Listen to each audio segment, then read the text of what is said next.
আসসালামু আলাইকুম। চলে আসছি আর একটা ভিডিও নিয়ে। আজকে চলে আসছি বাজারে। এটা হচ্ছে ব্যাংককের বেশ বড় একটা বাজার, নাম হচ্ছে ক্লংতয়। এই ক্লংতয় বাজারে আসছি। আমাদের কিছুদিন পর পর তো একটু বড় বাজার করতে হয়, বিশেষ করে মাছের জন্য। আমরা সবাই মাছ বেশি পছন্দ করি।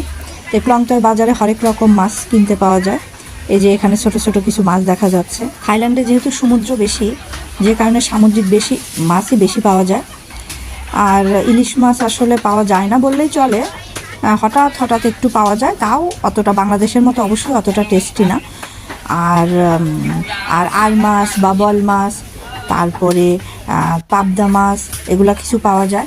আবার এই আর মাছের জন্য দেখা যায় অন্য বড় একটা বাজার আছে তালাক থাই, ওখানে যেতে হয়। আর এই সাইডটা হচ্ছে এই সবজি দেখা যাচ্ছে এখানে। দেখেন তো একদম বাংলাদেশের মতোই বাজারটা নাকি, ওরকমই লাগে নাকি দেখতে।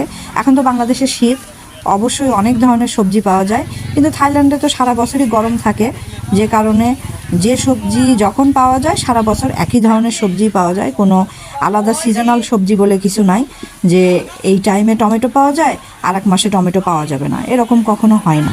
সারা বছরই আমরা টমেটো খাই, সারা বছরই ফুলকপি খাই। তবে কয়েকটা জিনিস তো এখানে পাওয়া যায় না, যেরকম সিম, তারপরে কাঁকরোল, তারপরে লাল শাক, পটল, আমরা এই জিনিসগুলো কখনোই পাই না। আবার এই বাজারে আসলে আলু অনেক বেশি করে, অর্থাৎ 10 কেজি করে কেনা যায়। আলু, টমেটো, তারপরে পেঁয়াজ, এই জিনিসগুলো বেশি করে কিনে রাখলে তো অনেক সুবিধা। এই যে এখানে কিছু সবজি দেখা যাচ্ছে। দেখেন, এই বাজার করতে করতে দেখা যায় যে কেউ যদি একটু টায়ার্ড হয়ে যায়, পিপাসা পায়, এই যে এখানে পানি টানি সব কিছুর আছে, একদম ঠান্ডা পানি পাওয়া যাবে।